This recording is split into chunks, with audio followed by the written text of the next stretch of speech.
به نام خدا، با سلام و درود خدمت همه دانش آموزان عزیز. بنده عرفان مهرابیان هستم، دستیار استاد یحیوی و قراره با هم کنکور رشته ریاضی نوبت اول اردیبهشت ماه رو با هم تحلیل کنیم که یکی از ساده ترین کنکورهایی بود که تو این چند سال اخیر از مبحث فیزیک طرح شده بود و شمایی که داخل کلاس استاد بودید به راحتی هرچه تمومتر میتونستید همه سوالاتش رو حل کنیم.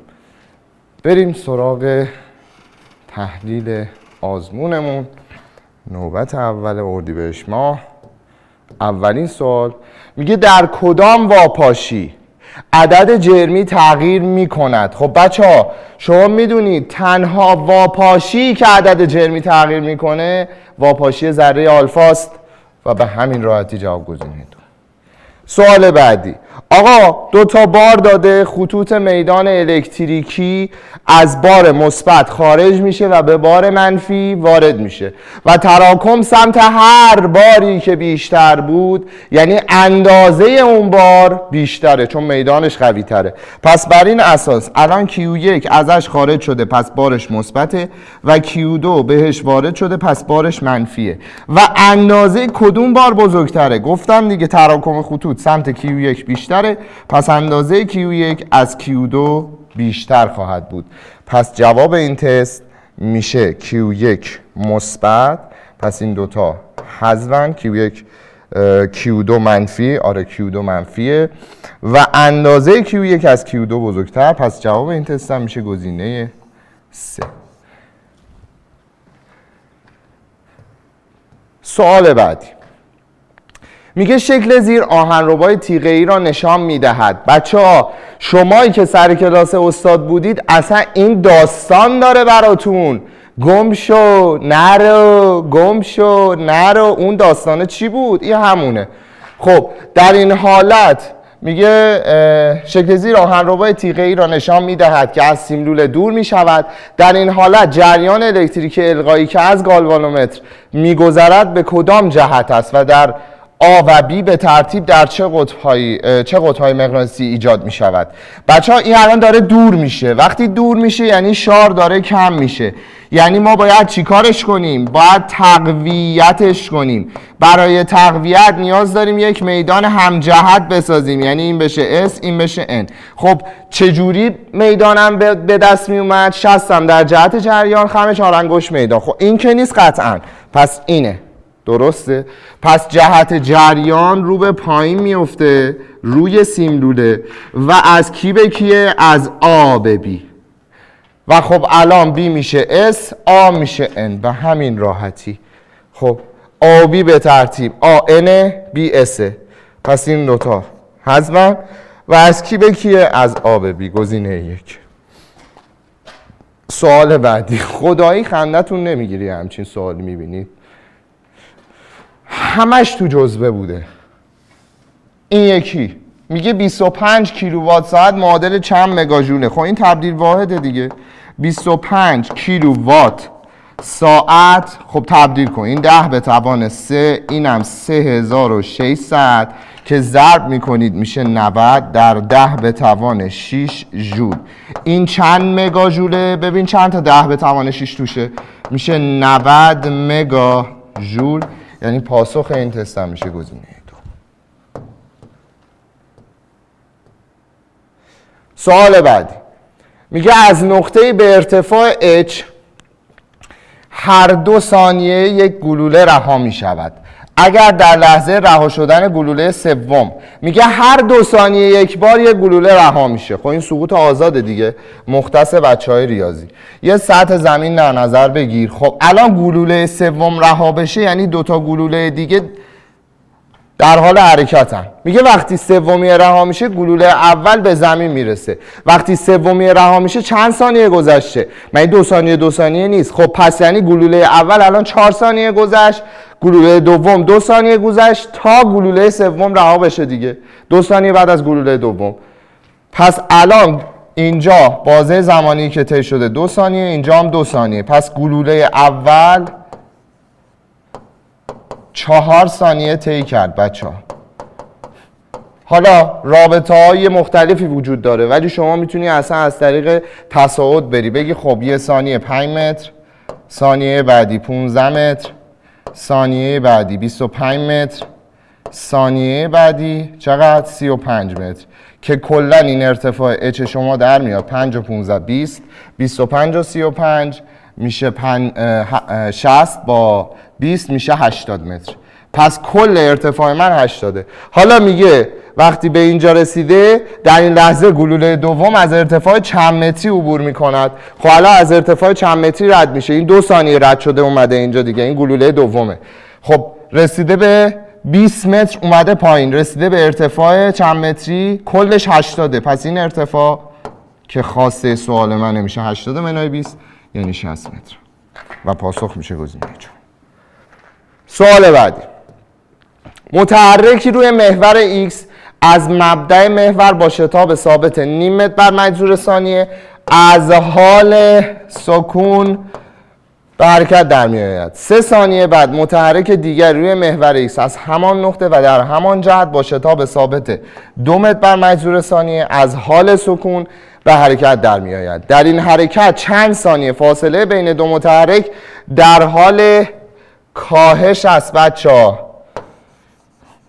خب چند ثانیه در حال کاهش است؟ شما بیا یه مسیر رسم کن. متحرک اول نیم ثانیه با شتاب نیم متر بر مجذور ثانیه 3 ثانیه رفته. خب 3 ثانیه بره سرعت اولی هم 0 بوده. یحیوی طور یادت بیاد چی بود؟ میگفتیم تا ثانیه نم m به توان 2 تا مثلث، 3 به توان 2 تا مثلث یعنی 9 تا آ دوم. پس جابجایی اولی میشه 9 تا 1/4 که میشه 9/4 متر یعنی 2/25 متر. پس تو این 3 ثانیه متحرک من نسبت به نقطه اول 2/25 متر میره جلو. الان شتابش همون نیمه و سرعتش در حال حاضر چقدره بچه ها؟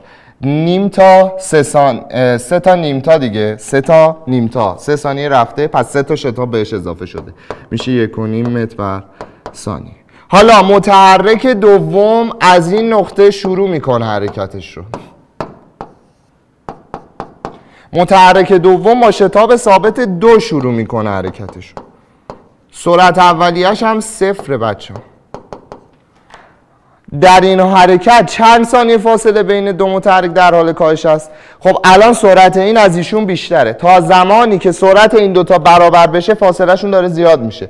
ولی وقتی سرعت برابر شد تا زمان به هم رسیدن این دوتا چی میشه؟ اینا دارن به هم نزدیک میشن، فاصله شون در حال کاهش. خب پس من فقط باید بیام پیدا کنم مثلا این متحرک بی باشه، این آ باشه، ببینم کی سرعت بی با آ برابر میشه. از این لحظه به بعد یعنی اون 3 ثانیه رو دیگه بریز دور. از این لحظه به بعد کی سرعتشون یکی میشه؟ خب این میشه 2 تا تی، اون یکی میشه نیم تی به علاوه 1.5. خب نیم تی میاد این ور میشه 1.5 تی مساوی 1.5 تی به دست میاد 1 ثانیه. یعنی 1 ثانیه بعد از این اتفاق سرعتاشون با هم یکی میشه. 1 ثانیه بعد از این لحظه سرعتاشون یکی میشه. خب این 1 ثانیه این چقدر میره؟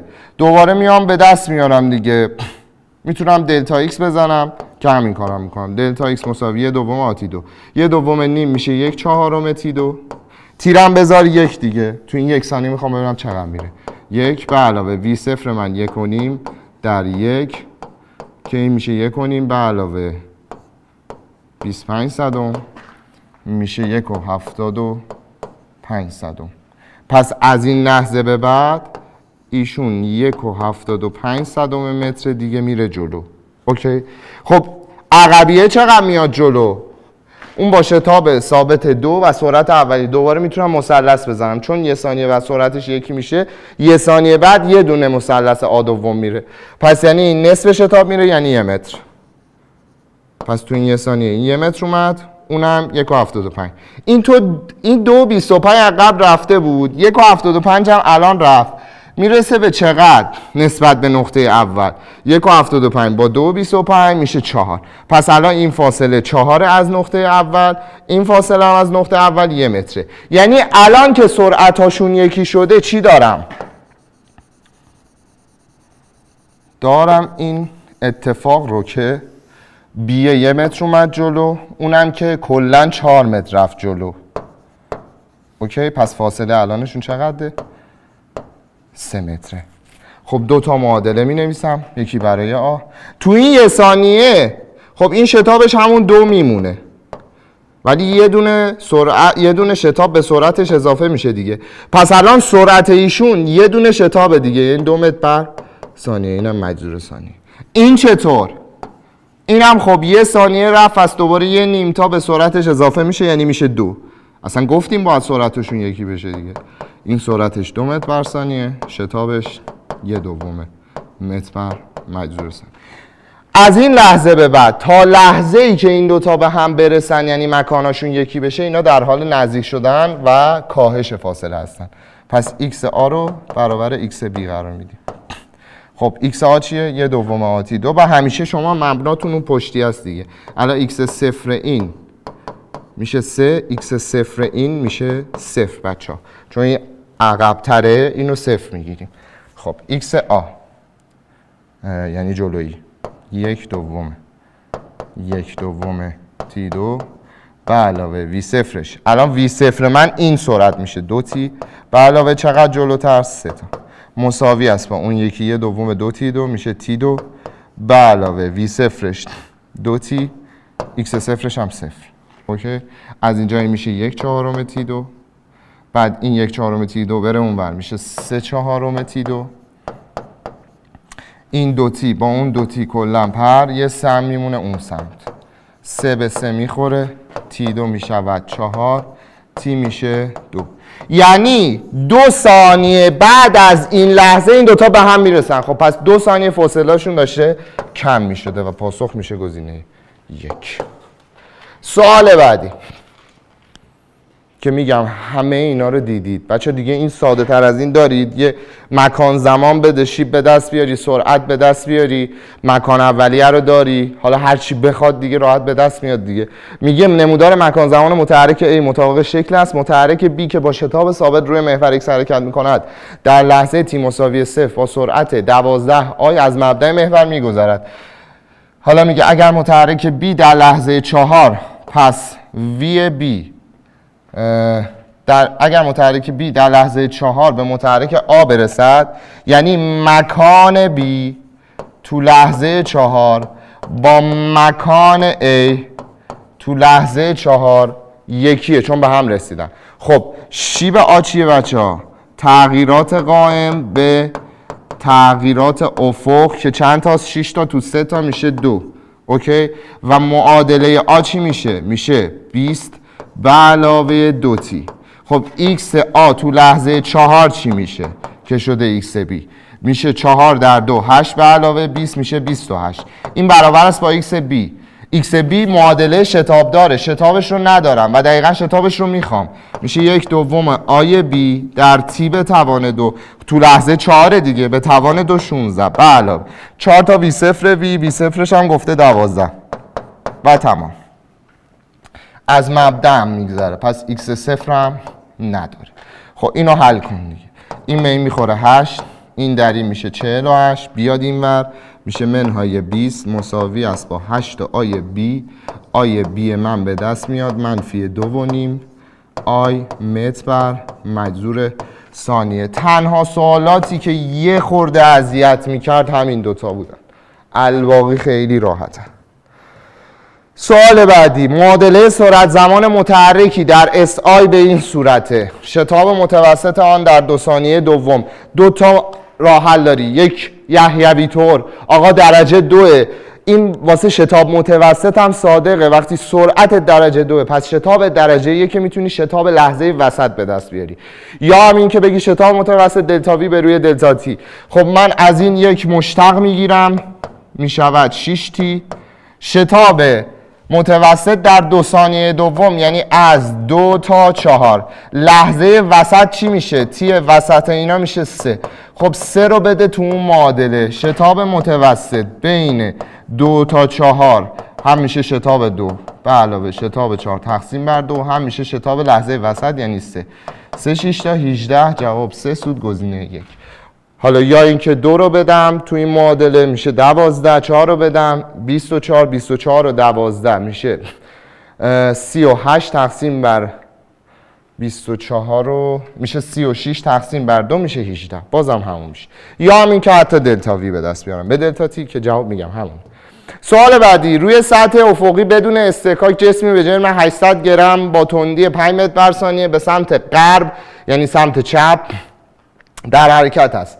نیروی ثابت 2 نیوتن به طور پیوسته به سمت شرق بر جسم وارد می شود تا جسم متوقف شود، سپس با همان تندی به سمت شرق بره. میگه زمان اثر این نیرو چقدره؟ خب یه سطح داری، یه جسم داری که این داره با سرعت 5 متر بر ثانیه به سمت چپ میره یعنی غرب. یه نیرو داری در جهت شرق اعمال میکنی. چقدر نیرو؟ 2 نیوتن. جرم ایشون چقدره؟ 8 کیلوگرم. خب نیروی دیگه ای وارد میشه، اصطکاک وارد میشه؟ نه، اصطکاک نداری که. خب پس شما میای میگی اصطکاک من 0، پس اف نت من همون اف است یعنی 2 برابر ام آ 8 ضرب در آ. آ به دست میاد 28 یا 10/4 یا 2.5 متر بر مجذور ثانیه. در کدوم جهت؟ در جهت خود نیرو. پس شتاب من 2.5 متر بر مجذور ثانیه به سمت راسته. حالا اتفاقی که میخوام بیفته چیه؟ اینه که آقا این برگرده سرعتش 5 تا به سمت راست بشه دیگه. خب شتاب مگه به اون سمت نیست؟ مگه تندی یا هم سرعت من به سمت چپ نیست؟ خب پس یعنی 1 ثانیه بعد سرعتش میشه 2.5، 1 ثانیه بعد سرعتش میشه 0، 1 ثانیه بعد میرسه به 2.5 این سمتی یعنی این 2.5 به سمت شرق و 1 ثانیه بعد میشه 2.5 متر بر میشه 2.5 تا دیگه میاد روش میشه 5 متر بر ثانیه به سمت شرق. بچه کلا چند ثانیه طول کشید تا سرعتش برسه به 5؟ 4 ثانیه. یه روش اینه، یه روش هم اینه که شتاب میشه دلتا وی به روی دلتا تی. وی آخر میشه 5، وی اول منهای 5 تقسیم بر دلتا تی. شتاب شده 5 دوم، این میشه 10 به 5 میخوره 2 در 2 دلتا تی شما به دست میاد 4 ثانیه. که شمایی که یه سری مسائلی رو حل کردی از مسائل اصطکاک، ترکیب آسانسور اصطکاک و فنر و اینا، دیگه بچه بازی برات محسوب میشه. انقدر چیزای خفن تو جزوه دیدی. سوال بعدی اینم که عین سوالاتیه که تو آسانسور دیدید و شما میگید تو آسانسور ما به جای ژ از ژ پریم استفاده میکنیم دیگه. حالا چی میگه؟ میگه جسمی به جرم 50 کیلوگرم را میخواهیم با تناب پایین بیاوریم. پایین آوردن و بالا بردن مثل آسانسور میمونه دیگه. بیشینه نیروی کششی که تناب میتواند تحمل کند 430 نیوتنه. پس اف ماکسیموم یا همون کشش ماکسیموم تی ماکسیموم 430 نیوتن.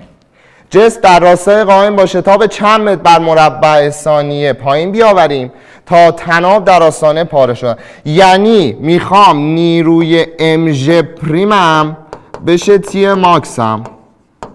اوکی، تی ماکس 430، جرم من 50، این صفر به این صفر میخوره. ژ پریم شما میشه 43 پنجم ضرب در 2 کن میشه 86 دهم، یعنی 8 و 6 دهم. خب شتاب ژ رو گفته 9 8، پس از 9 8 یه مقداری کم شده که دقیقا همون شتاب ماست. خب میشه ژ منهای آ مساوی است با 8 و 6 دهم. خب ژ که 9 و 8 بره اونور، یعنی آ بره اونور، 8 و 6 بیاد اینور. شتاب شما به دست میاد 1 و 2 دهم متر بر استو. خداییش زشت اینا رو نزدیم. سوال بعدی میگه نیروی خالص F به جسمی به جرم M1، اینو میتونستی حتی عدد هم بدی. حالا M1 شتاب 12 میده. خب پس F 12 تا M1. همین نیرو به جرم M2 شتاب 4 میده. پس F مساوی 4 تا M2. پس میتونم بگم 12 تا M1 برابر 4 تا M2. پس M2 من 3 تا M1. اگر این نیرو به جسمی به جرم M2 منهای M1. خب M2 من شد 3 تا M1 منهای M1 میشه 2 تا M1. اعمال بشه چه شتاب میده؟ خب همین نیرو، همین F به جرم 2 تا M1 اعمال بشه شتاب آپریم رو میده. اوکی؟ خب F شما بر حسب M1 چند تا M1 بود؟ 12 تا M1. پس بر حسب M1 F من 12 تا M1 بود. خب 12 تا M1 مساوی 2 تا M1 ضرب در آپریم. این به این میخوره، این به این میخوره. آپریم شما به دست میاد 6 متر بر مجذور ثانیه. یعنی پاسخ این تست هم میشه گزینه 1. که دقیقاً یه همچین سوالی هم تو جزوه داشتید که اون خیلی خفن‌تر هم بود، حتی ترکیب جرم و نیرو این داستانا تو قوانین نیوتن. سوال بعدی، نیروی مرکزگرا مختص بچه‌های ریاضی. یک میز افقی دوار حول مرکز خود به طور یک نواخت میچرخد و هر 3.14 ثانیه 3 دور کامل میزنه. بچه 3 دور کامل یعنی 3 تا 2 پی رادیان. پس اومگا رو شما میتونی به دست بیاری، میگی 3 تا 2 پی تقسیم بر 3.14. پی چقدره؟ 3.14. این دوتا به هم میخورن میشه 6 رادیان بر ثانیه. این اومگا. سکه ای روی میز در 10 سانتی متری مرکز دوران، یعنی این شعاع، این آره، قرار دارد که در آستانه لغزش از ضریب استکاک. خب الان نیروی مرکزگرای شما از جنس نیروی استکاک ماکسیمومه. پس F من میشه F S ماکس. F چی؟ F سنترال یعنی مرکزگرا. خب چی بنویسم؟ بر اساس اومگا و آر بنویسم. M در آ چی میشد؟ R اومگا 2. خب اومگا 2 یعنی 6 به توان 2 36. آر من 1/10 متره بچه ها. این امه با این امه البته نه یه لحظه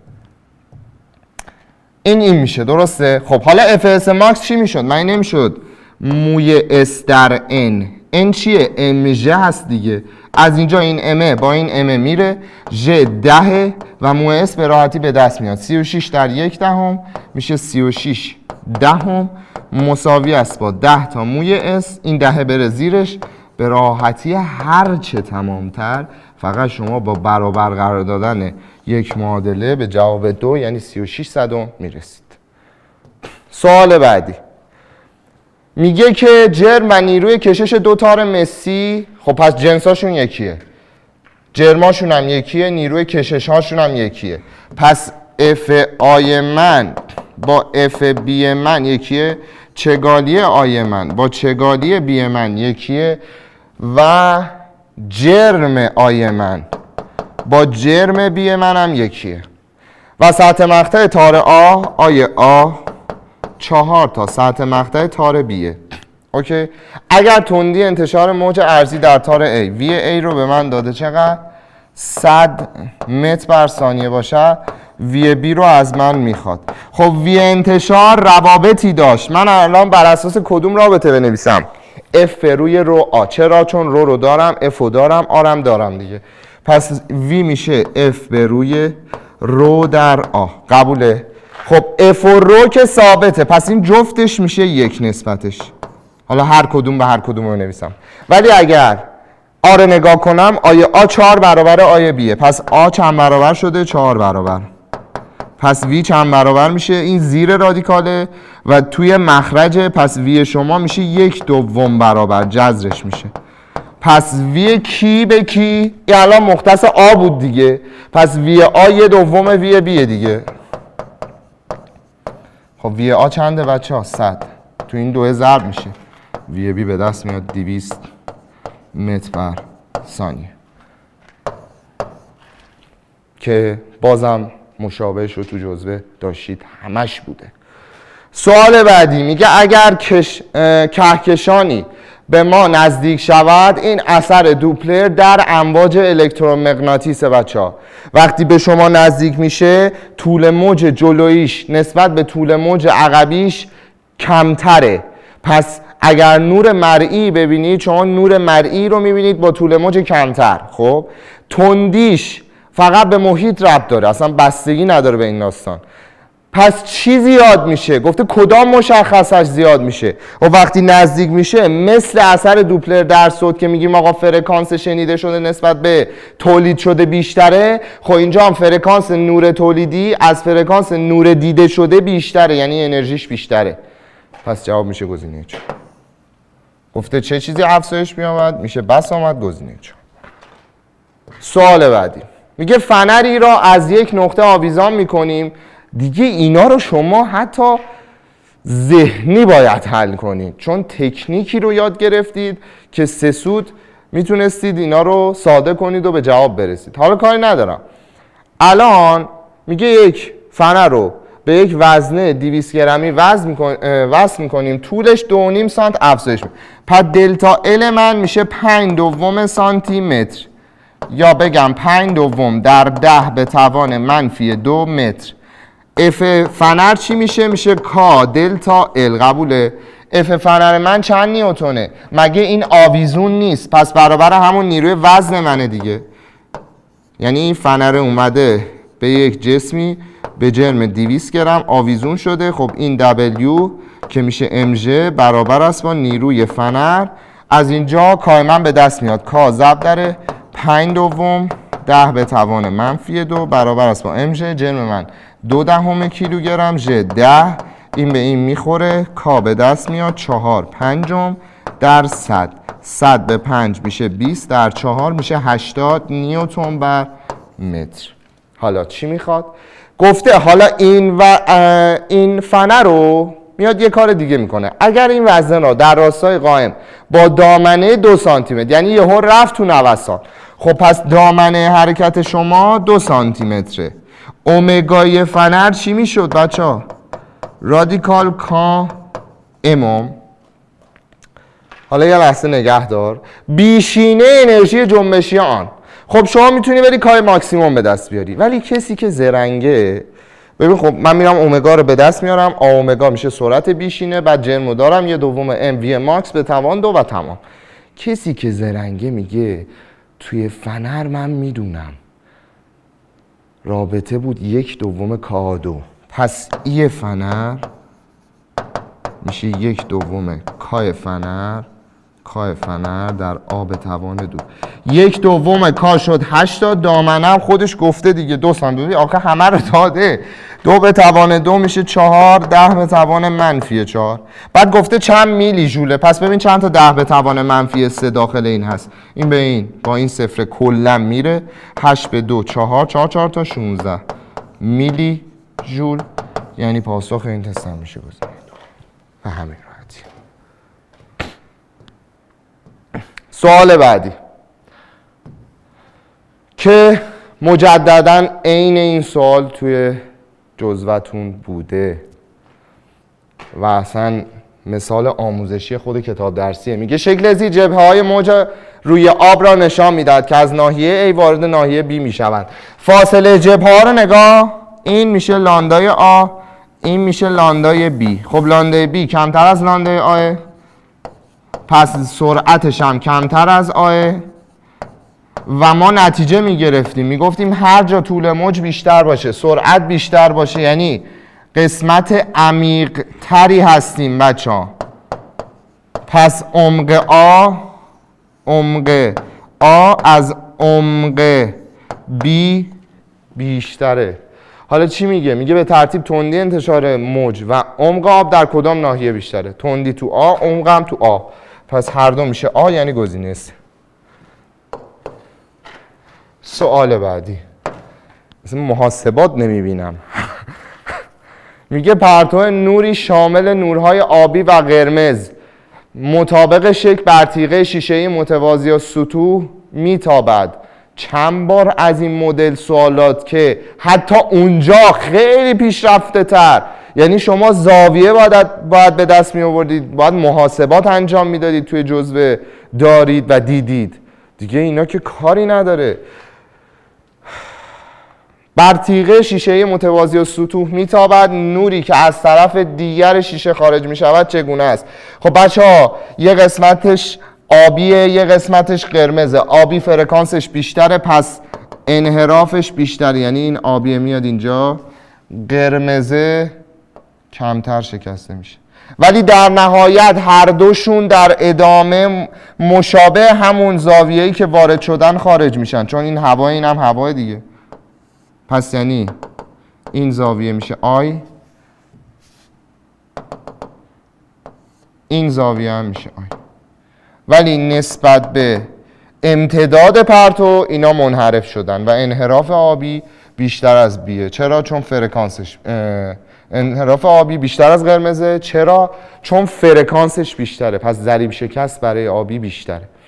خب پرتوها از هم جدا شدن، جدا نشدن غلطه، جدا نشدن غلطه، جدا شدن و دو جهت متفاوت میرن، نه همون هم جهت میرن، پس این همون غلطه، جواب گزینه است. این هم هست. سوال بعدی، در یک آزمایش فوتوالکتریک اگر طول موج نور فرودی کاهش یابد، بچه ها طول موج تو کدوم رابطه بود؟ لاندا رو بنویس یادت بیار که تو کدوم رابطه بود. خب چی میشد؟ میشد هاش به روی لاندا. این میشد انرژی فوتون شما، که این انرژی فوتون دو تا حالت براش پیش می اومد، یا تابع کار فرز رو تأمین میکرد یا تأمین نمیکرد. حالا اگر تأمین میکرد، اگر این انرژی بیشتر از تابع کار فرز میشد، چه اتفاقی میافتاد؟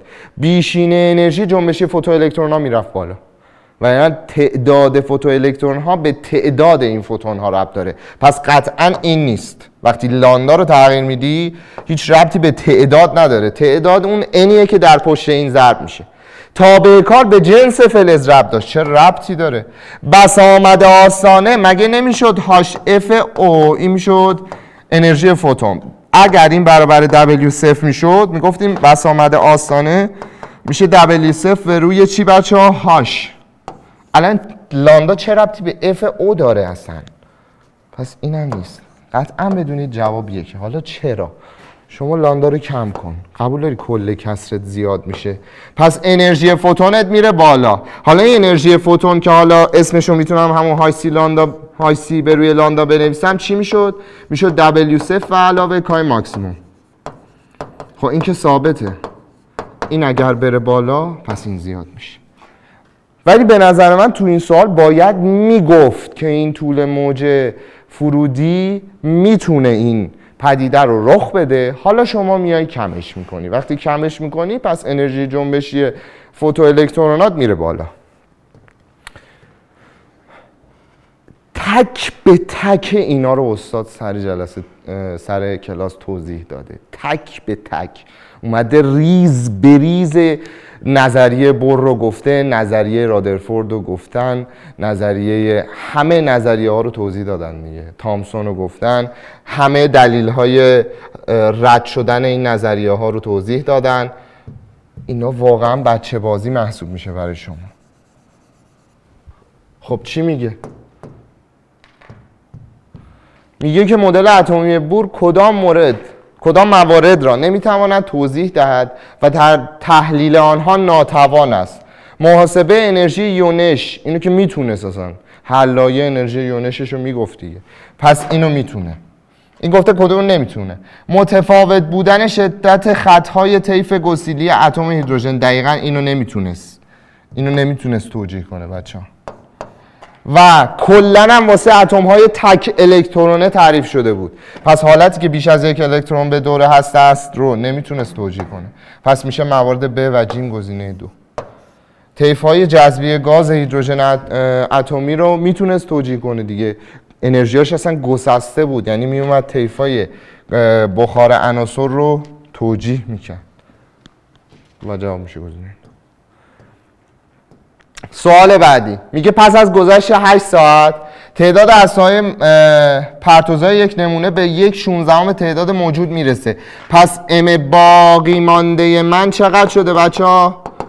1/16 ام صفر.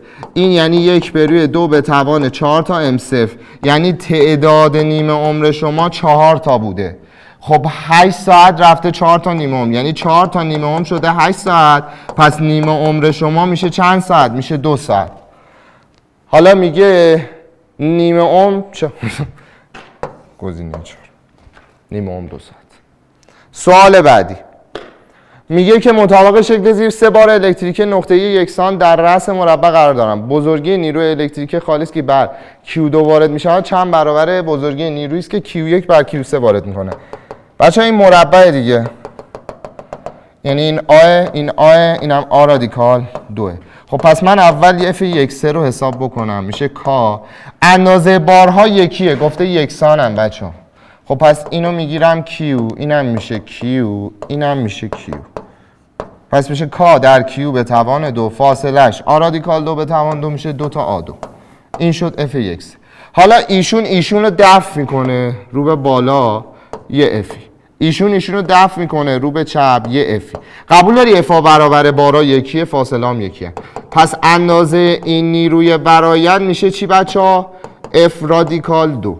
پس F توتال وارد بر بار Q2 برابر است با F رادیکال 2. خب F چیه بچه‌ها؟ کا در Q به توان 2 تقسیم بر فاصله به توان 2 یعنی A2. پس این میشه رادیکال 2 در کا در Q2 به روی A به توان 2. حالا نسبت کی به Q خواسته؟ این F توتاله به این F1 100 برابر سخت‌ترش رو دیدید توی جزوه. رادیکال 2 در کا در Q2 به روی A2. تازه من حالا اونایی که تو نیترو شرکت کردن رو کاری ندارم، اونجا سوالایی دیدید که اصلا تو یه لول دیگه ای بوده. با این دوتا با این دوتا، این دوتا با این دوتا، این A2 به این A2 میخوره، 2 میاد تو صورت ضرب میشه 2 رادیکال 2، یعنی پاسخ این تست هم میشه گزینه 4. شما حتی روی این نکته میدونید، خیلی نکته ها میدونید که آقا اگه برآیند صفر شد چی میشه؟ تاثیر کی از بین میره اگه روی آی افتاد؟ تاثیر کی از بین میره اگه روی جی افتاد؟ نکات خیلی خفنی شما میدونید. سوال بعدی، خازنی که بین صفحات آن حواس که به شدت توی جزوتون دیدید، استاد کلی وقت گذاشتن سر این مسائل، کلی توضیح دادن، کلی مثال زدن، کلی نمونه حل کردن برای این مدل مسائلی که میاد با خازن بازی میکنه. خب میگه به دو سر یک باتری وصله. خب وقتی وصله یعنی ولتاژ چیه بچه‌ها؟ ثابته.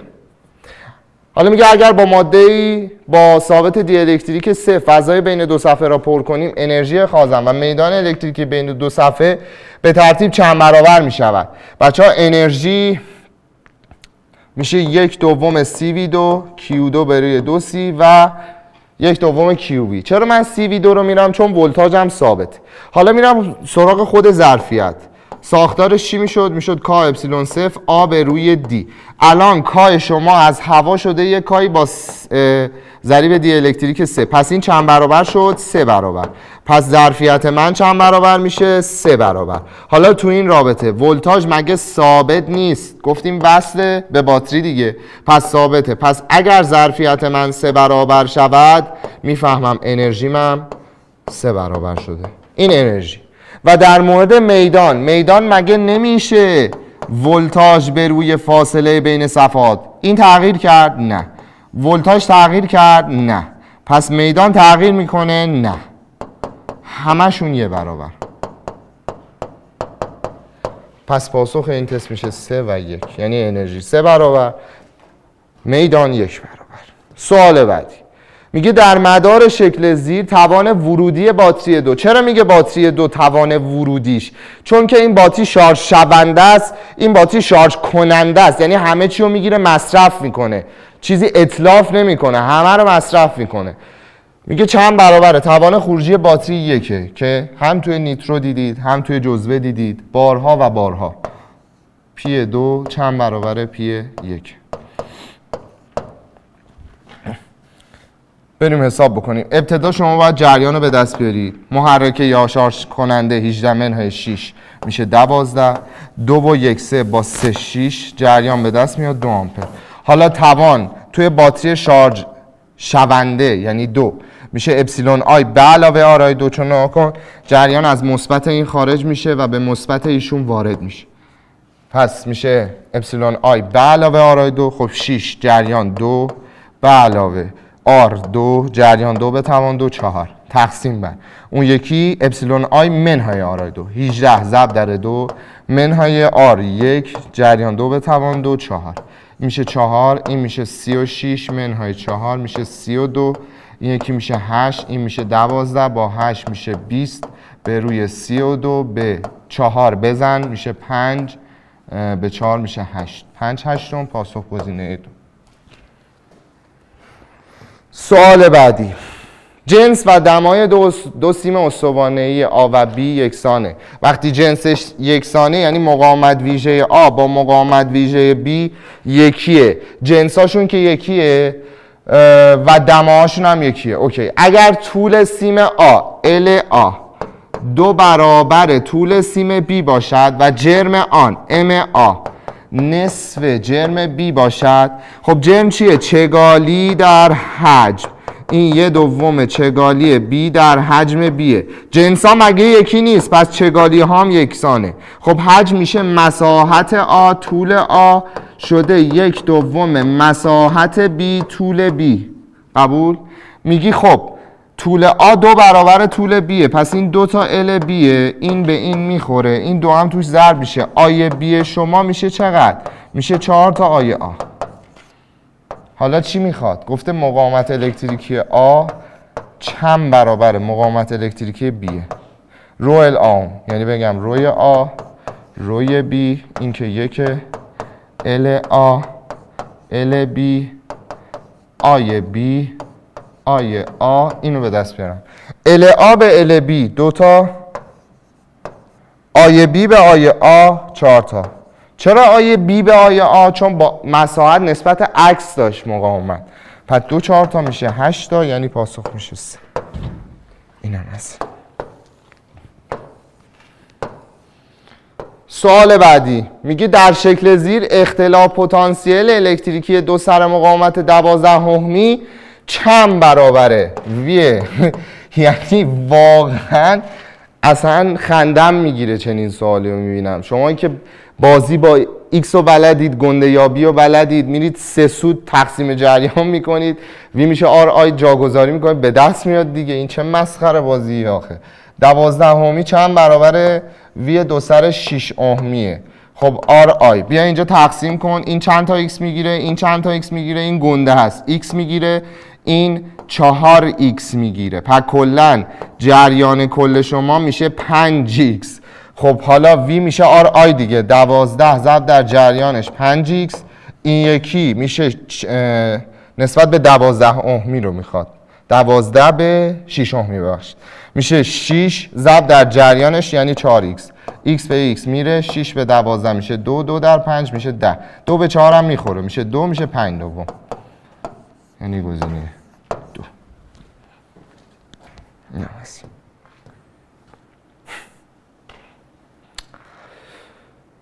مطابق شکل پرتوهای از 2 ذره آلفا و پوزیترون در جهت، یعنی دست راست فقط چون جفتشون مثبتن، پس هر دو یه اتفاق میفته. در جا گزینه‌های 3 و 4 حذفن. در جهت نشان داده شده وارد میدان مغناطیسی یک نواخت درونسو میشوند. جهت انحراف ذرات کدومه؟ خب 4 انگشت. در جهت سرعت کف دست بی 60 به سمت چپ. وقتی 60 برای این به سمت چپ یعنی نیروی وارد بر پوزیترون به سمت چپ، نیروی وارد بر آلفا هم به سمت چپه. پس هر دو اینا به سمت چپ منحرف میشن. حتی میزان انحراف هم نخواسته بپرسه که مثلا کدوم بیشتر کدوم کمتر. سوال بعدی که اینم فقط رابطه است. جریان رو به من داده 2.5، طول سیم لوله 0.1 متر، میدان رو به من داده 157 گاس در 10 به توان -4 تسلا. میتونم اینجوری بنویسم 1 × 57 در 10 به توان منفی 2 تسلا. این برای سیم لوله است که میدان سیم لوله رابطش ناز بود، میشد مونیای لوس. جاگذاری کن. خب 4 پی 10 به توان منهای 7 تعداد حلقه ها رو میخوام. جریانم 5 دوم آمپر تقسیم بر طولم 1/10 10 به توان منهای 1 شده 1/57 10 به توان منهای 2. این به ایشون به این پی چقدره؟ 3/14 میخوره. 1.57 ضرب در 2 میشه 3/14. یه 2 میمونه. 10 به توان منهای 1 با منهای 7 میشه منهای 6. خب یه 2 در 4 میشه 8 در 5 دوم در 10 به توان منهای 6 در n، اونم که رفت. اون برم یه 10 به توان منهای 2 موند. این با این بره بشه 10 به توان منهای 4. این به این بخوره بشه 4. 4 در 5 بشه 20. این صفر به این صفر بخوره بشه 10 به توان منهای 3 بره اون بر بشه مثبت 3 یعنی 1000 تقسیم بر چند؟ تقسیم بر 2 که این میشود 500 حلقه، یعنی گزینه 3. سوال بعدی که اینا رو هم همه رو دیدید، استاد کامل اومدن جلوی دوربین، من خودم دیدم که میگم دیگه، اینا رو توضیح دادن که خط عمود بر حلقه چیه و خطوط میدان چیه، زاویه این دوتا با هم چیه. خب الان خط عمود بر حلقه یا قاب با خطوط میدان زاویه چند میسازه؟ اینجا زاویه 0 میسازه، تو زاویه 90 میسازه ببخشید. یعنی اینجا کوسینوس شما میشه کوسینوس 90 میشه 0. ولی اینجا چطور؟ اینجا کوسینوس 0 درجه میشه دیگه. خط عمود بر حلقه با خطوط میدان کوسینوس 0 1 میسازه. خب حالا میگه در شکل زیر حلقه رسانایی به مساحت 4 10 به توان منفی 3 متر مربع حول محور عمودی بر میدان مغناطیسی یک نواخت B 500 تسلا میچرخد در بازه زمانی که حلقه از حالت الف، یعنی این حالت، یعنی ماکسیموم شار، چون اینجا 0 دیگه، اینجا شار ماکسه و برابر آبی هست. اینجا کوسینوس 90 درجه است و شار مینه و برابر 0. گفته از الف به برسه چگونه تغییر کرده؟ از یه مقدار ماکسی به 0 رسیده، پس کاهش یافته. و چقدر کاهش؟ دلتا فی میشه همون آبی دیگه. آ چقدره؟ 4 10 به توان منهای 3. بی چقدره؟ 505 10 به توان منهای 2. 4 5 تا 20 یه 0 با اون بره 10 به توان منهای 1 میمونه، میشه 2 10 به توان منهای 4 وبر. یعنی این دوتا مقدارم که نیست، جواب میشه گزینه 4. سوال بعدی میگه چی؟ میگه که درون یک ظرف استوانه‌ای 2.5 لیتر مایع. خب هر لیتر معادل 1000 سانتی متر مکعبه. 2.5 لیتر یعنی چند سانتی متر مکعب؟ یعنی 2500 سانتی متر مکعب. مایع به چگالی 1.2 قرار دارد. اگر سطح مقطع 50 سانتی متر مربع باشه، خب این مگه نمیشه سطح مقطع ضرب در ارتفاع مایع؟ خب اینو بذار 50، این 0 به این 0 بخوره، این 5 به این 25 میشه 5. اچ شما به دست میاد 50 سانتی متر. یعنی من الان چند سانت مایع دارم؟ 50 سانت مایع دارم. فشار پیمانه‌ای در کف ظرف، فشار پیمانه‌ای من نمیشه پی مایع منهای پی 0.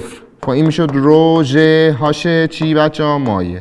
هم رو دارم، هم ژ رو دارم، هم در واقع اچ رو دارم. فقط این رو بر حسب سانتی متر جیوه خواسته، مثلا اومده یه ابتکاری هم به خرج داده. یعنی این رو برابر رو ژ هاش جیوه قرار میدید تا بر اساس سانتی متر ستون جیوه به دست بیاد. جا که خط میخوره. رو مایع 1.2 ضرب در 50 برابر است با رو جیوه 13 ممیز 6 ضرب در اچ. اچ جیوه.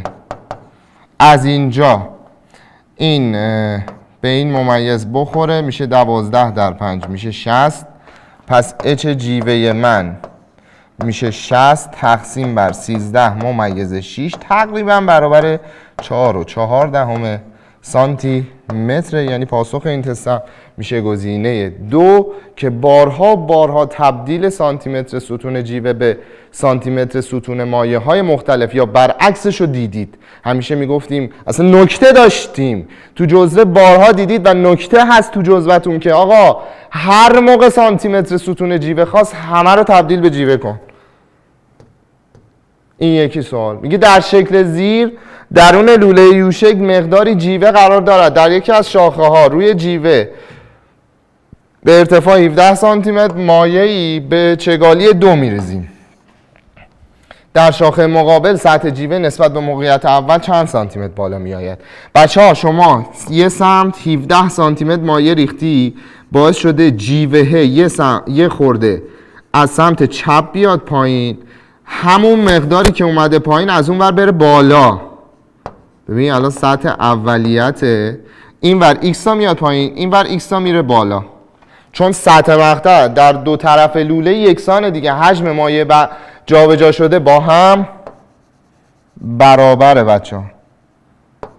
خب این الان ارتفاع چقدره؟ 17 سانتی متر. نقطه همترازی کجا میشه؟ میشه اینجا، پایین ترین سطح جداش، اینجا آ اینجا ب. فشار آ با فشار ب برابر. پی صفر اهمیتی نداره، فقط روهاشار، حتی جمع مهم نیست. 17 ضرب در چگالی 2 مساوی است با این طرف چند ایکسه بچه ها؟ ناکن یه ایکس رفته بالا، یه ایکس هم اومده پایین، پس یعنی کل این ارتفاع تا اینجا میشه چند ایکس؟ میشه 2 ایکس. پس این میشه 2 ایکس ضرب در چگالی 13 ممیز 6. 2 به 2 بخوره، ایکس میشود 17 تقسیم بر 13 ممیز 6. اگر اینو بنویسم 1 و 7 در 10 به توان 1، این به این میخوره میشه 8، میشه 10 هشتم. یا به 2 بزنم میشه 5 چهارم یا 1 ممیز 25 صدم سانتی متر. و این گفته نسبت در شاخه مقابل سطح جیوه نسبت به موقعیت اولیه. موقعیت اولیه این بود، چقدر رفت بالا؟ ایکس تا. ایکس من چقدر شد؟ 1 و 25. یعنی جواب میشه گزینه 1. خب میگم بازم 100 برابر سخت‌تر، 100 لول بالاتر. حالا 100 که منظوره، ولی کلا خیلی لول بالاتر از اینا رو تو جزوه دیدید. 3 تا مایع مخلوط شدن رو دیدید. سوال بعدی، جسمی به جرم 60 کیلوگرم از موقعیت آ به موقعیت بی می رود. کار کل انجام شده روی جسم در این جابجایی 24 کیلوژول است. اگر تندی جسم در موقعیت آ 126 کیلومتر بر ساعت باشد، تقسیم بر 3 ممیز 6 می کنید، میشه 35 متر بر ثانیه. خب کار کل انجام شده 24 کیلوژول. WT میشه 24,000 که این برابر است با 1/2 M. جرم شما چقدر؟ 60 در سرعت آخر، سرعت B به توان 2 منهای سرعت اول، سرعت A به توان 2. این قضیه کار و انرژی دیگه، خیلی شبیه به اینم باز دیدید. خب این 2 به این 60 میشه 30، این 0 به این 0 میخوره، 3 به 24 8 میشه 800 برابر است با وی بی به توان 2. وی آ رو من دارم چقدر؟ 35 منهای 5 در 7 به توان 2 میشه 5 به توان 2 7 به توان 2 7 به توان 2 میشه چقدر بچه ها؟ میشه 49. این سم چی میشه؟ این میشه 25 ضرب در 32. قبول داری؟ خب پس من اینجا 49 تا 25 تا دارم، 49 تا گلاب دارم، اینور 39 تا گلاب دارم. خب 49 تا گلابی منفیه، بیاد اینور مثبت میشه، با 32 جمع میشه. پس وی بی به توان 2 میشه 49 و 32 میشه 81 در گلابی شما، یعنی 81 گلابی. حالا 81 جذر کامله میشه 9 به توان 2، این هم میشه 5 به توان 2 که جذر بگیر. وی بی شما میشه 9 5 تا 45 متر بر ثانیه. ولی متر بر ثانیه نخواسته، مثلا تنها نکتهش همینه، شما باید بدونید تاش باید تبدیل واحد بکنید. پس یه تبدیل واحد هم بکنید، اینو ضرب در 3.6 بکنید که میشه 162 کیلومتر بر ساعت.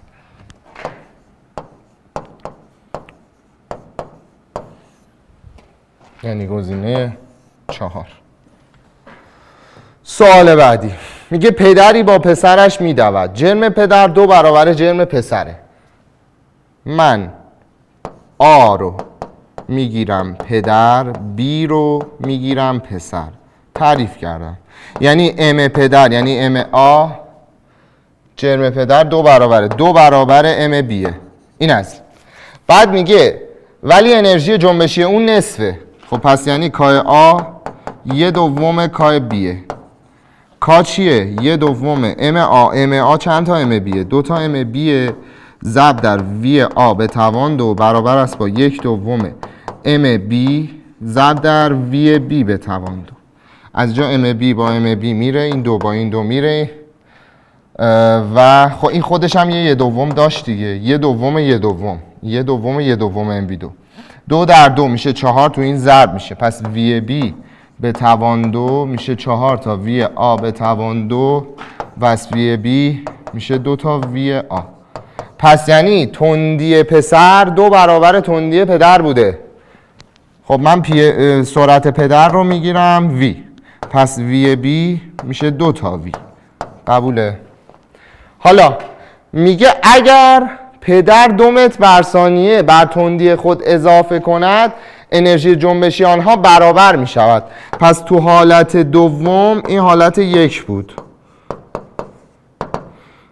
تو حالت دوم وی پدر یعنی وی آ میشه همون وی قبلی به علاوه 2 تا. اوکی؟ و وی بی هم که همون 2 ویه. اوکی؟ در این صورت کای آ پریم با کای ب پریم یعنی تو حالت دوم برابرن دیگه. خب میشه 1/2 ام آ میشه چند تا ام بی؟ 2 تا ام بی ضرب داره وی جدید پدر چی شد؟ شد وی به علاوه 2 به توان 2 برابر است 1/2 ام بی در وی بی شد 2 تا وی به توان 2 میشه 4 وی. این 1/2 ام بی با این 1/2 این میره، یه 2 میمونه، 2 هم به 4 میخوره میشه 2 وی 2. حالا به توان 2 برسونم اینو باز کنم، یعنی بشه وی 2 به علاوه 4 وی به علاوه 2 به توان 2 4. این برابر است با 2 وی 2. خب 2 وی 2 اینا همه برن اون سمت میشه وی 2 منهای 4 وی منهای 4. دلتا باید بگیریم بچه ها. میشه چقدر؟ بی 2 یعنی 4 به توان 2 16 منهای 4 در منهای 4 در 1 میشه منهای مثبت 16. 16 و 16 میتونم بنویسم 2 تا 16 تا. چرا؟ چون 16 جذر کامل داره ولی 2 نداره. خب ریشه یابیمون به این صورت بود که وی میشد منفی بی مثبت منفی رادیکال دلتا به روی 2 آ. درسته؟ خب منفی بی منفی 4 میشه مثبت 4. دلتای شما هم که شد کلا 32 که زیر رادیکال بره میشه 4 رادیکال 2. پس این هم میشه 4 رادیکال 2. آی شما ضریب وی 2 شما 1، پس این هم میشه 2 که اینو تقسیم بکنید میشه 2 مثبت منفی 2 رادیکال 2 متر بر ثانیه که شما 2 منهای رادیکال 2 نمیبینی ولی رادیکال 2 به علاوه 2 میبینی. پس سرعت اولیه پدر که وی بود به دست اومد، شد 2 به علاوه 2 رادیکال 2 متر بر ثانیه. پاسخ این تست هم میشه گزینه 3 که بازم مشابه شد داشتید. و 3 سوال پایانی میگه کدام مورد همرفت طبیعی است؟ تنها موردی که همرفت طبیعی است انتقال گرما از مرکز خورشید به سطح آن به صورت طبیعی است. این گرم کننده مرکزی با یک پمپاژ مصنوعیه، اینم با یک پمپاژ مصنوعیه، اینم با پمپاژ قلبه که مصنوعیه. پس تنها حالت طبیعی میشه گزینه 2. سوال بعدی، دمای هوای اتاقی را از 24 درجه سانتیگراد به 25 درجه سانتیگراد.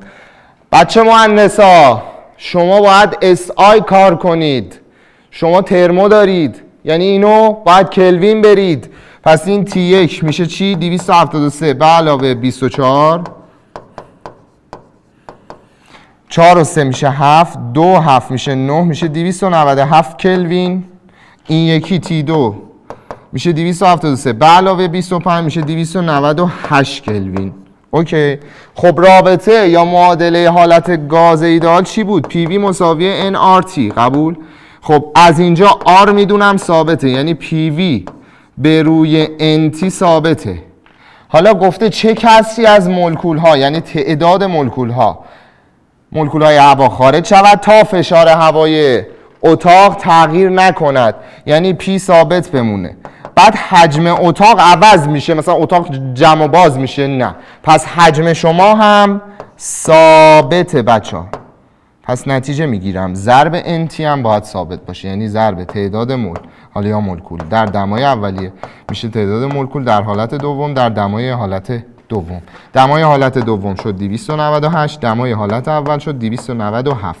پس N2 شما میشه 297 298 تومه N1.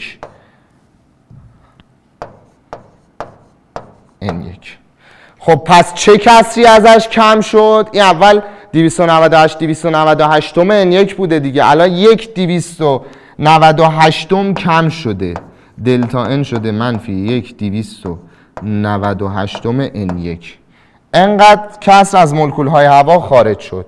پس یعنی میشه گزینه 1. گفته بود چقدر باید خارج شود تا فشار هوا تغییر نکنه، فشار ثابت بمونه، حجم هم که ثابت. و آخرین سوال که اینو اگه شما فنی هم بودید حتی میتونستید بزنید. بچه‌ها کلا ما توی احتراق داخلی موتور 4 تا مرحله داریم: مکش، تراکم، احتراق و خروج دود. پس تو این 4 مرحله پیستون حرکت میکنه. حالا میگه ماشین بنزینی چرخه‌ای را طی میکنه که شامل 6 فرایند است. از این تعداد چند فرایند همراه با حرکت پیستون بوده؟ خب چرخه کامل میشه کل این اتفاقات. اول مکش، یعنی هوا رو میکشه با بنزین، بعد اینو متراکم میکنه، اون سوپاپ بنزین و هوا بسته میشه، متراکم میشه. بعد از اینکه متراکم شد شمع یه جرقه میزنه، جرقه‌ای که زده شد احتراق، دوباره پیستون میاد پایین. وقتی اومد پایین اینجا دود جمع شده، سوپاپ دود باز میشه، دود خارج میشه، این میاد بالا. پس 4 بار، یعنی 4 تا فرایند هستش که پیستون در حال حرکته و پاسخ میشه گزینه 3. اینم از تحلیل کنکور رشته ریاضی نوبت اول اردیبهشت ماه 1404. امیدوارم که از این تحلیل نهایت استفاده رو برده باشید و لذت برده باشید از اینکه سر کلاس استاد یحیوی بودید و راحت تونستید همه تستا رو بزنید. تا تحلیل دیگه‌ای خسته نباشید. خدا نگهدار.